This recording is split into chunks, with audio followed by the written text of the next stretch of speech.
6 months to remove Alassane Ouattara from power. Part 1. Alassane Dramane Ouattara has only 6 months left, 6 months to flee or plunge Côte d'Ivoire into chaos. 180 days.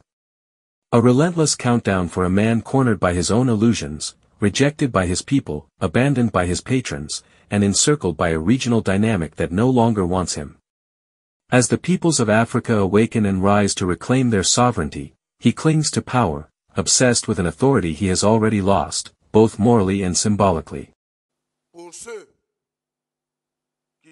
For those organizing Operation Cow, which means knocking on the door, you knock on a door to have it opened for you and to enter. But there's already someone inside. There's already someone in the house.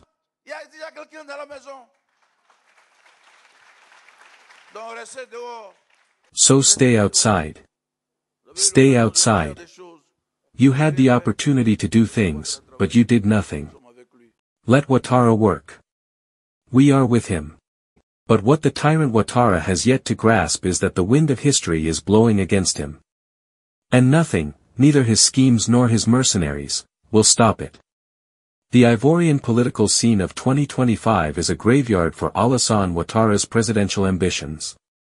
The return of Laurent Gbagbo to Ivorian soil, the explosive revelations of Robert Bourget, and above all, the still raw memory of the 3,000 lives lost in 2010 form an impenetrable wall of indignation and anger, one that even the most skilled propagandists can no longer conceal. I don't understand my Diola brothers. When a Diola says he loves Gbagbo, it hurts them. Why does it hurt you?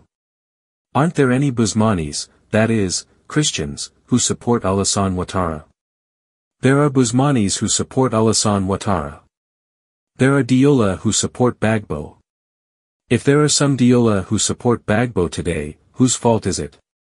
It means they thought about it and backtracked because they realized they made mistakes. I myself bet when they said they were going to release Gbagbo from the ICC. I lost my money. They released him. If today, the Diola are behind him, whose fault is it? You're going to accept his candidacy. But even more damning for the aging despot. Guillaume Soro is back in the regional game. Present in countries bordering Côte d'Ivoire, received officially by heads of state, he represents the revenge of the betrayed, and the hope of the disillusioned. For Alassane Ouattara, this is the ultimate nightmare. An adversary he believed silenced now stands at the gates, supported, determined, and in step with a youth ready to break with the past. Once shielded by the Francafrique system, the old despot is now a relic of a world even Paris is trying to bury. France no longer wants to be seen. It's retreating, masking its networks, privatizing its interests, and disabling its most visible puppets. Among them, Alassane Ouattara. Every morning, many heads of state get up and ask themselves, what are they saying about me in Paris? This is very serious because most of these heads of state have no legitimacy. They have no legitimacy. Their legitimacy is usurped since it is often the result of truncated, rigged, fraudulent elections, to which the international community turns a blind eye. You know that expression, international community. I remember a professor who said, I have never met the international community, I don't know what it is, but it is a chameleon that changes color according to the interests of the moment, or according to the interests of one of the major countries, which form the international community. And this is often reduced to the West, to Western countries. We must tell it like it is. So this legitimacy is not based on the political level, particularly on universal suffrage. Well, we always hope that the big French brother will be there. So we have to please, so we give everything. And when, for example, we have a head of state who tries to free himself from this tutelage, well, we cause him problems.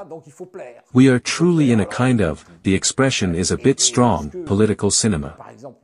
That is to say that basically, the states are independent and sovereign, but in this independence and this sovereignty, there always remains this famous link which is not always perceptible, but which is in the air. And in one way or another, it seems to be something which guides the way of conducting Franco-African relations, and which even guides the actions of African heads of state.